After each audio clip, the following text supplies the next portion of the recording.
Hey guys, welcome to another episode of the Tampa Bay Real Producers Podcast. This, of course, is the podcast that is made for real producers by real producers and with none other than Tampa Bay's real producers. We're also powered by Top Producers Nation, which is a platform designed to help agents, no matter what market you're in, become a top producer in your desired market. So we have an online community to help you do that with shared resources, as well as weekly coaching, as well as an online course and other aspects to help you build out your business. So you can check that out at topproducersnation.com. Today, we get to hang out with our guest, Callen Jones. How are you, Callen? I'm doing well. Thank you so much. No doubt. It's good to have you here. I've heard Callen's name around town for a while now as our mover and shaker in the Tampa Bay market.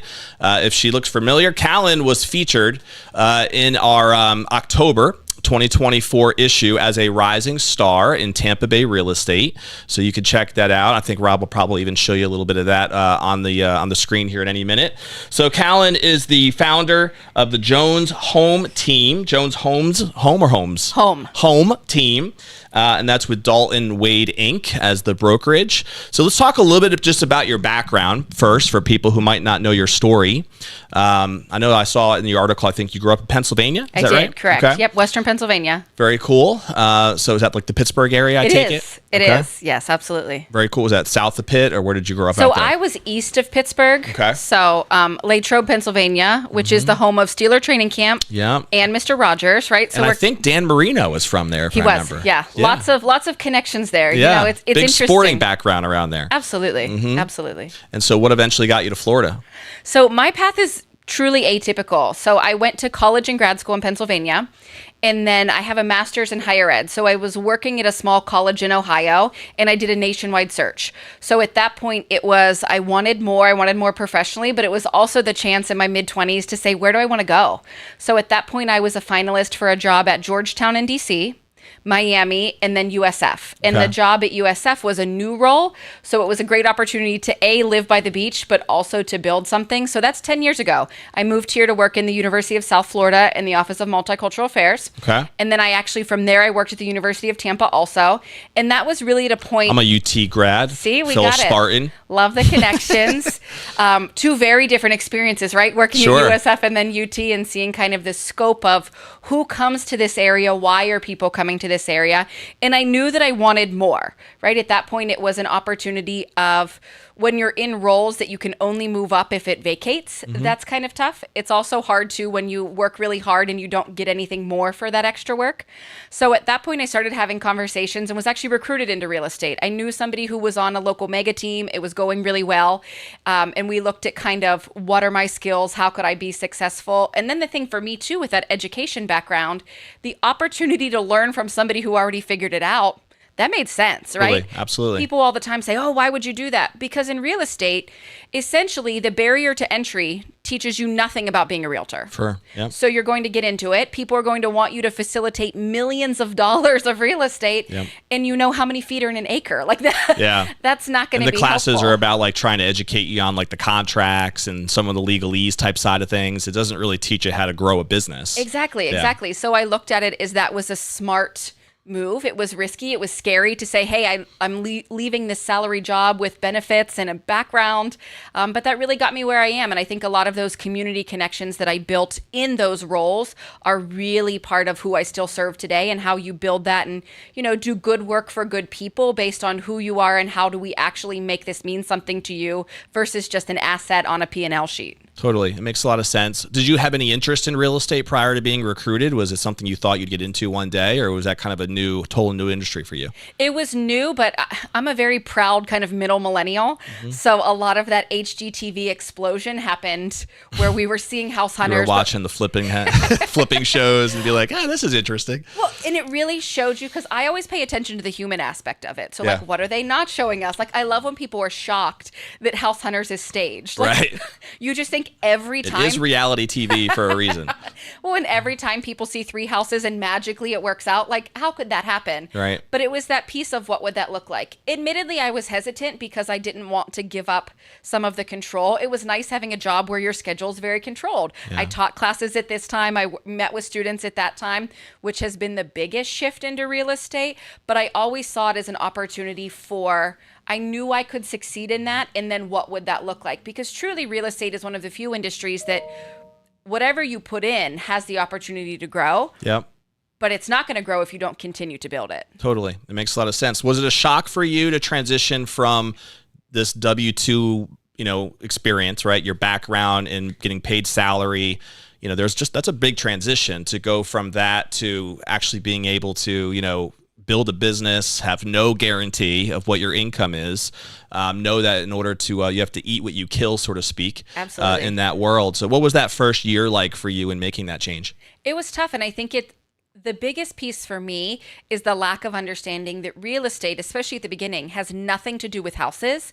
It has to do with lead generation and really getting people to believe that you are the person that they should work with. Totally. Especially in a market like ours, we have so many agents that it's not just a conversation of, can you open the door? It's a conversation of, how do I learn as much as I can and then really maximize that benefit. And when you're meeting with folks, help them understand that you are a calm, knowledgeable guide.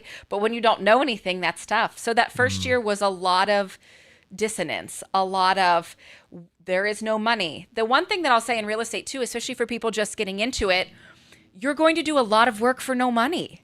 Yeah. And that's something that coming you from got to understand W-2, the vision, what you're building. Yeah. Mm-hmm. When you come from W-2 and you go to work and then you get paid and you go to work and then you get paid, that isn't a field like this. Right.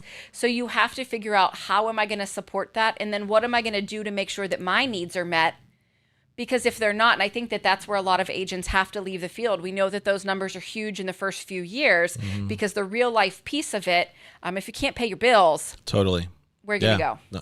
So were you diving right in full time right away? It wasn't like you had like a part-time bridge or anything like that, right? No, I've been full time the whole time. I've never had any other kind of entity. So it was one of those where when people say like, how do you make it work? Especially when our market has shifted. Yeah. How do you make it work? My honest answer is it was never an option not to. Yeah. Right? At that point, I was 1 year into real estate, had a 1-year-old, then had another baby. So my youngest was born 1 month before the shutdown. Wow. So you want to talk about like how life changed. What year was that you got licensed? So I got licensed in 2017. I started. Okay.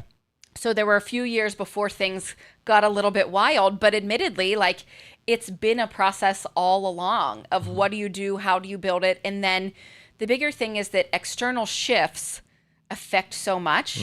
But if it is what you're doing, you have to ride that wave and you have to shift, you have to adapt, because there's nothing that you're going to do that guarantees what other people will do. Yeah, your willingness to be committed to it, I think, is really, I've seen that as a common pattern with a lot of the top producers that I've had a pleasure of interviewing. A lot of people I've seen who are licensed agents who are not yet in that top level, they try to tiptoe into the business sometimes, and maybe it is a part-time thing at first for them, and that's okay. I mean, some people have to do it that way. But I've seen if somebody really wants to make a splash and really see that growth quickly, it's that commitment that is usually scary at first, but that's what it takes to be able to really get over the hump of those initial challenges and that awkwardness of the first year. Absolutely, and it's diligence. Your pattern seems to follow that mold. I appreciate that. It's diligence, and for me, it's also a conversation around. Even if you're not giving full-time hours, are you giving full-time effort? Are you following up? Are you facilitating these conversations? So many times humans, once it doesn't serve them, they fade off. You'll never be successful in real estate if you don't continue to follow up even when people don't answer. Totally. So I love showing agents text threads that I have with people. They haven't responded to me in 7 or 8 messages. Right. But you don't make it, I guess you're not going to. And I think about when you fill out those forms. It's not personal. Unless they're telling you to don't contact me anymore. Correct. Then please don't contact them. Exactly, right. We don't need to do all that. Just assume they haven't read the other ones. Correct. Or that life is lifing. Yeah, totally. Right? The reality is people are busy, and you might be texting them when their kid just got sick on the floor, or maybe their dog just got out of the yard. So it isn't something where they have to be available on your time. But if you let them know that you will be available, That's how you do it. What are some of your favorite ways, or what's worked best for you? You mentioned lead generation earlier. What are some of the ways that you have built that lead flow and built your business now over time? What's worked best? Absolutely. I love true personal connections, right? I'm fun, I'm funny, I want to connect with people. It's not a place of like, here's how serious I am. So do a lot of community events. You know, my team and I, we participate in events, we sponsor events. It's one of those where even down to like, what new promo items can we have? Like, how do you make it so people are excited to see you, but also retain those items? I have a junk guy who like goes around and clears out junk, and he'll say like, oh, I was in another house and saw your stuff. But that tells you That's something, important, yeah. right? And it's top of mind. It's how do you make sure that people think of you when they need to think of you? I do a lot of really fun mailers. So for me, it's not a postcard or a piece of paper in a colored envelope, which are some of the trainings that we get. It's really about how do you send people fun things. So little stuff that can be mailed, like drink packets and temporary tattoos and balloons that aren't blown up, you know, things that just make it interactive. Because I think so often too, when you're giving people a way to interact with you versus just that, well, in my case, that dreaded thumbs up. I hate when that's the text response. Put a little thought into it, people. Well, and I read it as you're like, versus like, oh yeah, heard. I'm like, no, just give me 3 words, not just a thumbs up. But those are the pieces of meeting people where they are and being in it, right? So if somebody tells you, hey, I'm not available because I have blank going on. Okay. For example, I was supposed to have a buyer consult. Everything was set up. It was a direct referral from another agent. His perception of what was going to happen is not what happened. Okay. Well, rather than being annoyed by that, I asked her like, can you tell me more about what's going on? And then she said, I just moved and I'm getting married. Okay, awesome. So 3 days after your wedding, I followed up, but not about real estate, right? Followed up about these huge life changes and how I'm so excited to really connect. 2 weeks later, we're on the phone. She's getting pre-approved today, right? Those are the pieces where I think so often people don't realize that real estate is not immediate. There are people who need it today, but most people are just trying to build their team for 3, 6, 9 months down the road. And that's the essential piece. If you don't have a pipeline and you don't have people who are going to come back to you, it's going to be hard to get paid. That's cute. And how much of that is just you kind of intentionally and even manually driving that and your relationships versus utilizing technology and automation to try to help along with that? Admittedly, I do a lot of it hands-on for connections that I've made because I want to make sure, as somebody who really is in my community and serves my community, I want to make sure that I maintain some of those touch pieces. But as you grow, you have to automate some of that. You have to use the technology to say, how do we, especially in times where, say, you've partnered with a lender and you have 500 names, they're just names, right? But how do you actually utilize these channels to get that ROI even 2 years later? Put them on a drip campaign, do something that is automating it. Because you have to nurture those lists somehow, right? And you want to try to make it as personal as possible. And there, nowadays, because of AI, I guess you can really train AI to be very personal and almost replicate you. And that's the power of technology if you're utilizing it correctly, I think. And it's okay not to have an aspiration to grow to a list of 10,000. I think that some of the verbiage around have the biggest database and have this and have that, well, none of that matters, right? Otherwise, it's just a list. It's like when you used to have an Excel spreadsheet that nobody did anything with it. Unless you're actually moving through that. And the thing for me too is I use really proactive pieces related to what's going on. We just had a hurricane. There is no better time to follow up with every single person that you know. Totally. Right? There's no better time than coming just to check in. Absolutely. Yeah. But from a proactive standpoint, every year, do I remind people of when those sales tax holidays are? Because they see you as somebody providing value and looking out for them, not just being there in these individual transactions, because that's such a small part of most people's life. Yeah, it's a great point, Callen. I think the idea of all communication, especially in a business sense, needs to come from a standpoint of how can I add value? Absolutely. To this individual, even if it's as simple as reminding them of something, because that's when they start positioning you as somebody who really cares about not just getting a sale, but cares about actually the relationship, right? And I think that's a big key. So there's a lot of different ways to do that, I guess, and utilizing technology could help with that a little bit. But I just, like you said, I think it starts with the mentality of really, am I consistently finding a way to add value? And if you're constantly thinking about that, then you're going to generally, that's going to head you to the right direction, right? You're going to get there. Make a video of how to clean out your AC drip line. You know how many people move to Florida and have no concept of what that even means? Yeah, totally. Until it's July and they have no AC because it backed up from LG. Yeah. That was one of my most popular things because people were like, I had no idea. Lemon juice, right? Well, and they don't... Vinegar, wet dry vac, right? All of those pieces. I love it. But nobody wants to admit that they don't know. Yeah. So when you offer help with no expectation of them having to admit that they didn't know, it just lands better. Totally. It makes a lot of sense. And there's a lot of different ways for people to build their lists and build their businesses. Has yours been pretty organic from the beginning and just watch that grow through your initial network and then from there, or have you done other things that have helped you kind of accelerate that?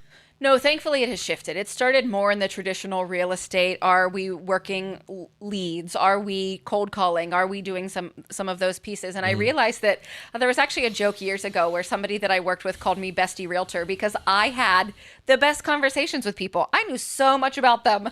They didn't use me to list their house, right? But they like talking to you. And that was it, because I had to move from a relational conversation to that appointment, because I think sometimes when they say, oh, I'll give you a call back in a month. Well, I didn't have the knowledge of the industry to understand that they're going to talk. They intended to do that, right? Sure. They meant that. But they talked to so many people in the meantime that somebody else caught them at that point where they didn't want to do it anymore. Yeah. Right? I know somebody who we had to pull the listing just based on some life stuff. Yeah.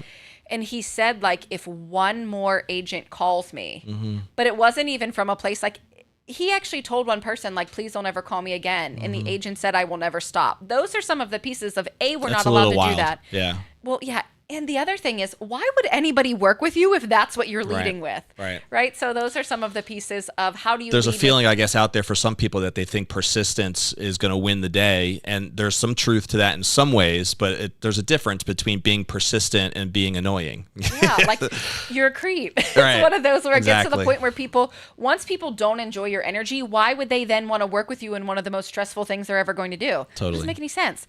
So thankfully, I was able to move from some of that, these are more cold names that you have to nurture, into how do you build some of those connections. I love that I have professors that I worked with at USF who reach out and say, hey, I have a new faculty member coming to town. Can you help them? I love that now I've sold multiple houses to my students. That's cool. Right? Some of those initial really important connections that have grown kind of as they've grown and as I have in business. Totally. It makes a lot of sense. And you talked a lot about the power of community and the ability of building that network. I know for you, Callen, it's been always important for you. You're the founding member here of Tampa Bay of the LGBTQ Real Estate Alliance. Absolutely. Which I guess is an alliance that has over 140 chapters, I think you said? We have around 45 chapters right now, bad. but 4,000 members. Okay. So it's national.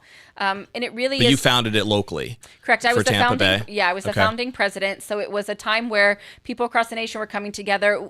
There was some work that was being done under a previous organization, but we came together and said, how do we do this correctly? I don't know that a lot of people know that the home ownership rates, that data is out there. So for example, when you look at the national home ownership rate, that's going to take into account the entire census data, right? But all of the identity-based orgs, so the LGBTQ home ownership rate is lower than the national, Black home ownership rate, Hispanic home ownership rate. Like, there's a lot of data that when you get into what does this look like, and then what does the advocacy look like of why is this important? You know, I know within the code of ethics for realtors, 10.5 talks about how we have to really be inclusive of all people, how we really need to be people who actually take fair housing into a practical sense, but so many realtors aren't doing that.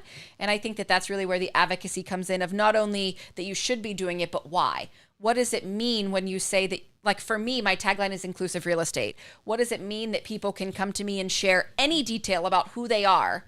Because when people say that has no place in business, well, I'll give you that for something that's transactional. But residential real estate is not business. Sure. It's home. It's relational. Yeah. It's people's ability to find a place where they feel at home, or it's the strong emotion of having to sell something that has been home. So if they don't feel like they can share some of those details with you, you will never really get into a relational kind of business building that's based on personal trust and referral. It will always have to be kind of arm's length. It's great stuff. What is, for people who might not know, like, what is the overall objective of the alliance, let's say, and what are some examples of things that you're generally doing whether it's the local community or even working with the other chapters in some of the other areas that you feel like is making a difference? What does that look like? Absolutely. So I'll give an example of just kind of what's happening on the national stage. So if you go to the LGBTQ Real Estate Alliance website, there's an RPAC tracker. So one big thing in real estate is that we look at where our money goes and what candidates does it support and what are they supporting. So the reality is that a lot of times RPAC money, which is money donated by realtors, goes to candidates that don't support marginalized communities. Well, if we're not supporting the ability for people to live in their communities, they're not going to become home buyers, right? So I know some of our leaders in Pennsylvania actually took that RPAC tracker and took some of that into the state legislature of what's going on and said, this is why we're asking for backing. This is why, I mean, a lot of people don't know that sexual orientation, gender identity, and gender expression are not included in many national protections. When we look at the assumption of everybody should be able to live, work, and be free, that isn't real, related to how all of that plays out. I always like when we do refreshers too on even just fair housing. Most realtors can't tell you what fair housing actually says. So if you don't even know what these federal laws say, how do you know that you're following them? Yeah. So within the Alliance, a lot of it is advocacy. There's direct connection. It really is serving our community. There's work that happens on a national stage. We have a national policy symposium in DC talking to national leadership every year, and really figuring out what are those needs and then partnering.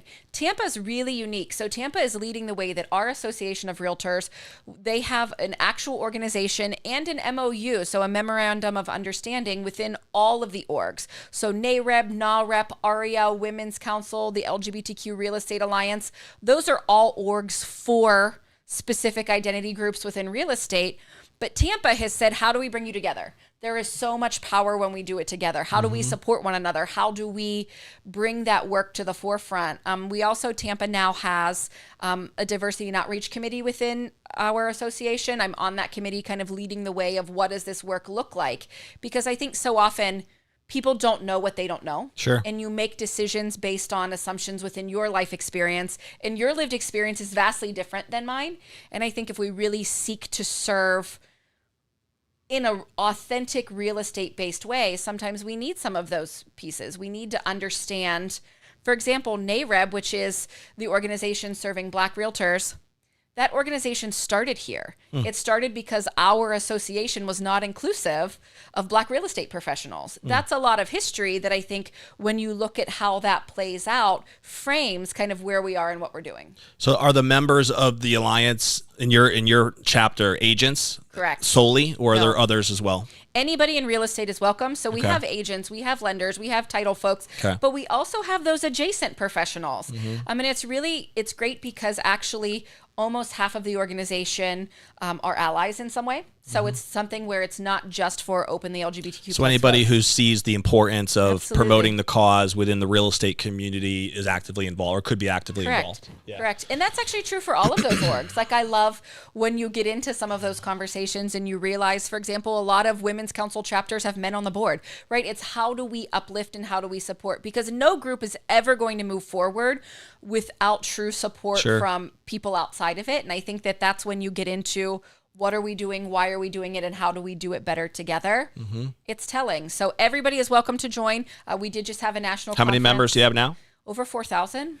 Is that local in the local chapter? That's national. Okay.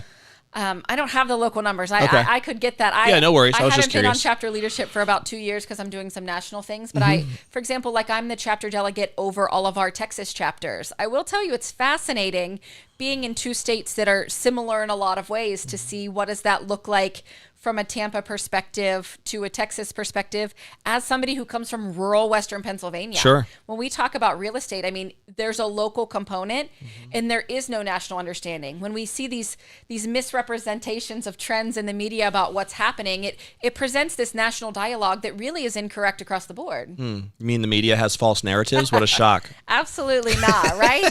Whoever's got the money is making sure that they say what they want to say. That's for sure. What role have you found, Callen? Does that also play a role in who you attract as far as the business side in terms of your clients? Like, has that been a community, the LGBTQ community that you've been serving a lot? the business side of things and being able to provide that level of service, I would imagine that it would be, right? Absolutely. And that is something where people even say, like, isn't that a risk to do that in Florida? It is. I mean, I am positioning myself in Florida to alienate some folks who won't work with me because of that. But the reality is there are so many things that come into play related to who you are in the home buying process. And I remember when I bought my first house and there were things that came up, like, for example, in Florida, you can take title 3 ways. One, you get if you're married, and the other 2 is either your tenants or you have full right to survivorship. So if you're buying a house with somebody and something happens to one of them, it depends how you took title. Well, I remember when I bought my first house, I wasn't in real estate. My realtor didn't have this specialized level of knowledge. And the attorney who did the closing refused to allow us to take title in that third way that was a legal option for us. And just said, well, when you get married, you can quit claim it to yourself. That should have never happened, right? I work with a lot of people. I especially work with a lot of trans folks who, when we look at what is needed related to names, processes, if you serve somebody who served our country, right? If you're a military veteran, all of your benefits are going to associate it with one name. Yep. If you now have a different name, we need people who understand the process of what's going to happen and how do we make that happen does that affect for you. it? We need people to understand what are all the legal ways you can take title. How does this paperwork play out? How do we make things work to just where people feel supported and affirmed? So it is something where I have a specialized level of knowledge. So it works for me in terms of who I attract, but I also do a lot of work with referrals. So I have people who will reach out to me both in how do we find an agent who's affirming, but beyond that, what do I need to know? I was grateful that I have a lot of education opportunities now to help people understand what they may not know, because most people seek to serve well. Yeah. And they say, just tell me, but they don't know what questions to be asking. So that's where I'm excited. I'm excited to be leading the way in some of that. Yeah, I would imagine that to hear you talk more about it, like the education component probably is I would imagine one of the biggest keys, right? Because, I think a lot of I'm assuming that you hear negative feedback and animosity from certain groups as well. And so that would be correct. In my opinion, at least in my experience, even personally, like I'm sure we even have differences of opinion on certain things politically or non-politically or whatever, whatever, we all have different opinions on different things, sure. right? But when there's education that is open and people are willing to listen, I've found a lot of those just walls come crashing down. Absolutely. And people see more of the commonality that we really have than in their mind initially they thought. And so have you found or experienced the same thing and how you've been bold and out about your causes? I have, and it's so funny because I realize that often what people say about me is not what they say to me. Sure. And I get that. But the reality is, I often tell people, rather than looking for why I'm wrong, you could consider why I'm right. And that I use... You like that? You like that? You got Rob making comments over there in the corner. But it's an invitation into a conversation. Totally. Because remember, I used to teach college students who are essentially just taller toddlers as they make decisions. So... when something happens, or if you have an iPhone and you send something kind of tough and they start to text and the bubble comes up, but then they don't say anything, you've immediately decided there's a problem. Yeah. Right? And it's the same way when you were in 3rd grade and there was red on your paper. It didn't matter if it said, Dawn is the best student ever. When that paper got set down, you went, right. And there's this natural defense. My dad and I are quintessential opposite sides of the spectrum. And his favorite phrase is, well, in my experience. And I try to help him understand that, like, Dad, this isn't within your experience. Sure. I'm a queer, non-binary person who's a parent of 2 little kids living in Florida as a business owner, literally living a life that you never considered. Sure. And in order for you to hear my story, you have to stop telling yours. Mm-hmm. And that's the piece where the education comes in of how do we talk about this from a place that's okay? It's okay that people don't know. It's okay to frame it within story. It's okay to say, let me tell you what this might look like. Let me guide you. Last week I mentioned that the LGBTQ Real Estate Alliance, we had our national conference, and I was honored to be on the main stage talking about this. Mm-hmm. And it was funny because I could tell some people were like, where is this going to go? And a word I hear so often is rebel, of like, oh, you're pushing it. But the response to what I said, because I spoke like this, right? I invite people into a conversation. Let's think about your experience. Let's think about even basic questions like, were you raised always having enough? A lot of people can't say yes to that. Have you ever been in a scenario where exactly who you are is not supported by the people who said they would love you most? These are some just integral questions that some of us carry through our experience, right? Like, I remember having my mom tell me that who I am is not going to be part of her life. Wow. I will never move past that, right? And I think that that's where, when you open some of the education to say, here's what it looks like from a practical standpoint, here's what it looks like understanding that who we are in our truest selves. We are never one aspect of our identity. We are intersectional in terms of race, gender, ability, education, geographic status. One thing I know that you have children and so do I, right? The mindset of a caregiver in this world is vastly different than people who have never had to do that. Sure. Right? Like, I think about, I send my babies to school and I can't guarantee that they'll be safe. Yeah. Those are some of the pieces that I think when you open the door to let people just go, yeah. You know, I had somebody come up to me and he admitted he's a white guy in his 60s. And he said, I never understood why any of this should matter to me. And now I do. But he also phrased that with, not only do I, but now I know what I need to do with it. And I think that's the part of, it's okay not to know, but once you know more, you have to do better. Yeah. And that's the part of ignorance versus intentionality. And that's really what I bring into my business, is that intentionality of whoever you are, whatever is true for you, I want you to be able to share that with me so we can walk this path and I can be that guide that says, I got you. Because the reality is life is really hard for a lot of people. Yep. And there are constant things that are coming at us. But when we have those moments of feeling supported in authentically who we are, really beautiful things happen.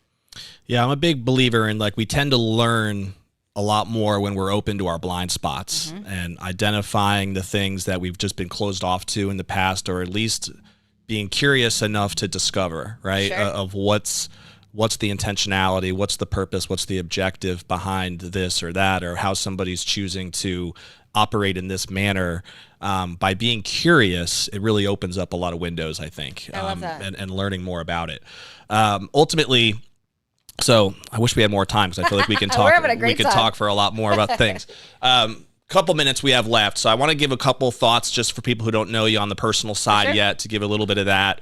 We already mentioned you grew up in Pennsylvania. So are you married now? I'm not. Nope. You have 2 kids, is that right? 2 kids. How old are they? 6. They're 4 and 6. Absolutely, Okay. So what do you guys love to wild. do for fun? What keeps you busy when you're jamming outside of real estate? I love it. And I love experiences, which is part of why I wanted to move to Tampa, because the experiences that we have here, you know, I tell people that we live where other people vacation. It's a blast to be able to have that year round, right? We don't have seasonal pressure. So I think about people who live in climates where right now it's fall and then it's going to be cold and snowy. Sure. Yeah, it's fun, like when the snow first lands and then you're like, okay, this is cold and I'm inside.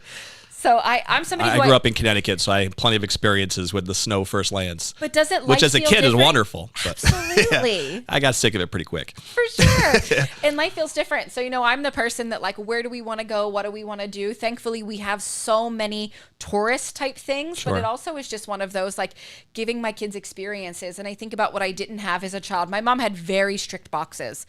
So it would never be an instance of, like, it's okay if bedtime is delayed 30 minutes because we go to the pool after school. But, like, to see the way that my kids light up in those moments, I mean, that's everything. Yeah, it's awesome. A couple rapid fire questions. Do you have a favorite book or author or seminar that has made a big impact on you personally or professionally?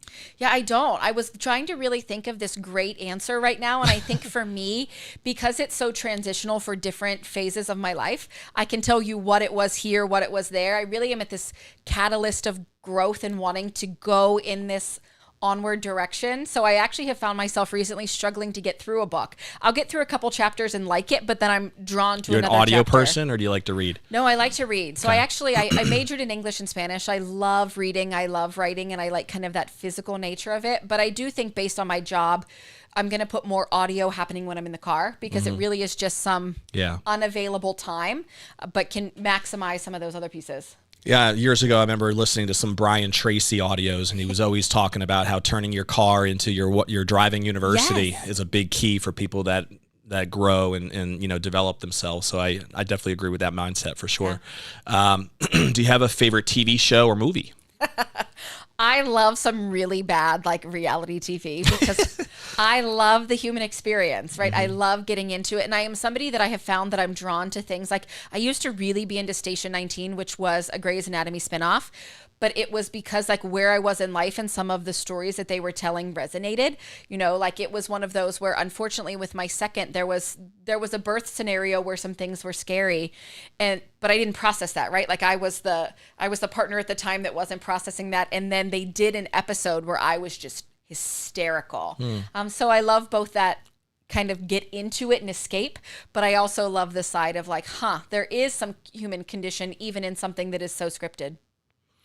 Yeah, and so we probably need more time to really dive into this the way that I would want, but I still find it fascinating to hear like at what age you became bold about your transition and helping other people that maybe want to do something similar, right? Or just not really sure how, or not sure what the reaction will be like. And I'm sure you can probably go on about that for a while, but maybe if you can just take a couple minutes and share a little bit about that experience and what that was like for you, whether it was through your family or even in a business sense, because I don't even know what phase in your life you were in at that point, if you were even into business yet or not.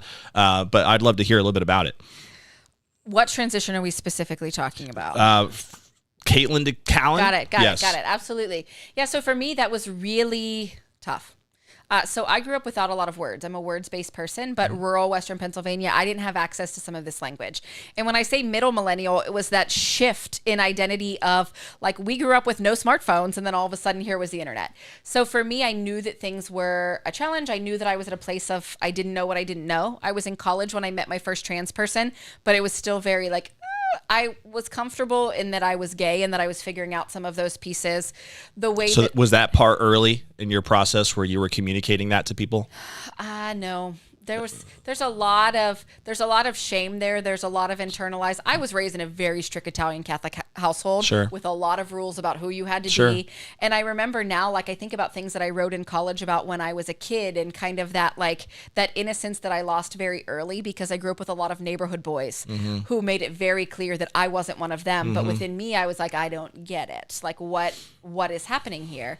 So there was a big transition piece between college, grad school of who am I and how do I show up? That's when my hair got incrementally shorter, some of those pieces. And I actually wrote a piece in college called Waiting to Be Me, where I was very clear on who I was, but I was also clear on because I was someone that still needed my mom's financial support. I had to wait. I had to wait until I was independent. So college, grad school put me in a direction. My first semester of grad school, I took a cultural pluralism class, which changed my life because I realized how much I didn't know. Growing up in a really homogeneous area, I had no understanding of systemic oppression and privilege, and that changed my life. Then my first job after grad school was the moment that I stepped into it. Okay.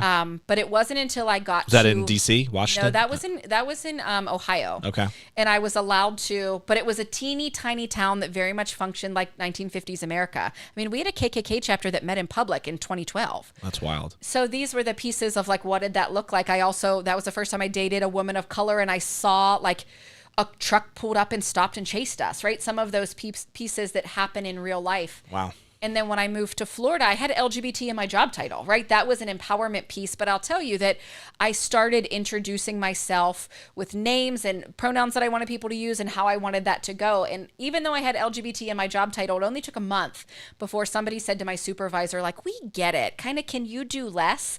So it was this ebb and flow of having all of those rules. And then it's always been, who am I and what does that look like?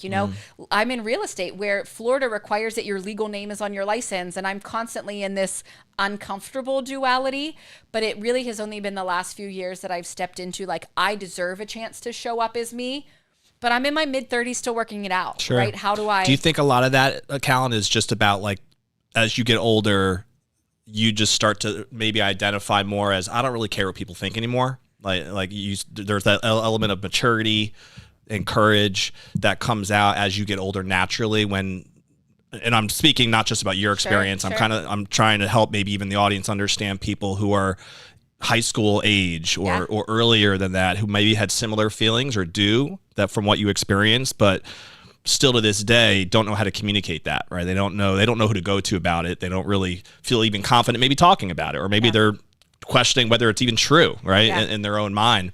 So I think that we can, like I said earlier, learn a lot from our experiences, and you have, an interesting perspective because you've lived it, right? And gone through that. So that's why I'm asking. Yeah, and to me, it's all about support, because I think that people can know things to be true for themselves, but I think about like people who are in my life now, and I look at like, I know a trans teen who has incredibly supportive parents who affirmed him from the first day and said, we'll do anything that we can to support you on this journey. That's a life-changing experience that most people don't get to have, right? So for me, it was, even though along the way I always knew all of those pieces, I didn't have the support that I needed. I also am somebody who am very role-focused. For example, for some of the pieces that I want to exist for me, you can't do those when you have little kids and you need to pick them up. Yeah. You can't do some of that, and I've always put the expectation of my roles ahead of it. But I will tell you, the thing that changed for me is my children, because they see me as me and they get me. They're my biggest ally, admittedly. So my 6-year-old, we have had conversations when she's 4, 5, and 6 about who she knows me to be. And she'll say, like, they call me Baba. She's like, Baba, you just have to tell them, right? And some of those pieces where I have create on my arm, because if I want them to live in a better world, I have to take an active role in creating that. And if I don't allow them to see me step into my powerful truth, how do I support them in living in theirs? Yeah, it's powerful. And like I said, I wish we had more time to dive into it. We'll have to have you back. Else. I want to ask you this question based on what I call the legacy question. And so I'd like to hear your opinion on when that day does come and we're sitting on those rocking chairs one day and you can look back on what you'd want to be most remembered for, what would mean the most to you in terms of the legacy that you'd want to leave. What would that look like? I want my authentic experience and my words to have created change for other people. So I look at that's in real estate by building something that is really equity focused. I'm starting some more consulting, some more education. It's bringing people into these conversations. And the reality is, when people come up to you afterwards and they tell you how you changed their life, that is what gives me meaning. And I really do believe that I am here for some of that impact to others. So the legacy overall is going to be less quantitative. It's going to be less numbers. It's going to be less, I sold this many houses or did this many transactions. And it's going to be more about the shift in how things grow. Like, I will admit, when I worked at the University of Tampa, gender was not part of their non-discrimination policy. And I had a 90-day probation period. So guess what conversation I brought up on day 91? And then it was added, right? And those are some of the pieces where the legacy for me is, how is life going to be easier for those who come after me? Yeah, that's powerful. And I think anybody who has a community that they firmly believe in, right, and that they believe should be treated differently or just communicated to in a different way, when that day does come and you can look back, if you feel like you were able to make an impact specifically that's long lasting in that community specifically, then I think that's a life well lived, Absolutely. At the end of the day. It was great to have you here. Yes, thank you. We'll have to have you back, like I said, to talk more. Congratulations on your business successes and your personal successes, and nothing but the best to you moving forward. For people who might want to pick your brain, Callen, to just get to know you more or ask you business questions or learn a little bit more about the alliance we talked about, what's the best way for someone to contact you?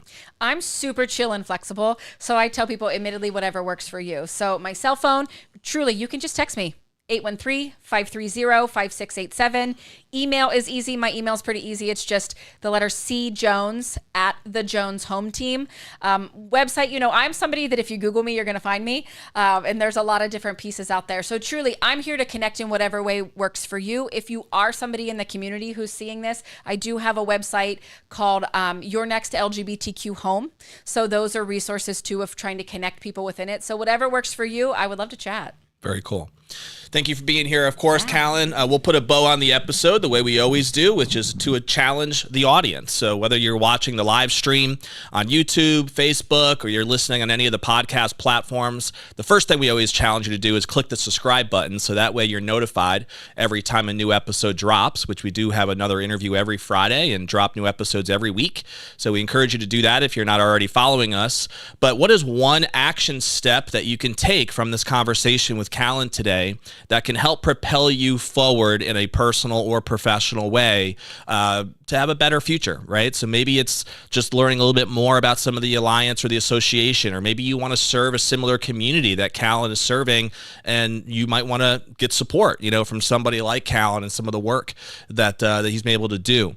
Possibly, maybe it's some of the lead stuff that we talked about. Callen has done a great job in building her network and his network from a generational, like, organic method, but also some other strategies mixed in. So we talked a lot about those different strategies today, and I would encourage you to pick maybe one idea, right? What's one thing that you can take that's going to propel you forward, which of course is the goal of listening to this podcast in the first place. So we, of course, will see you on the next episode of the Tampa Bay Real Producers Podcast. We'll see you there.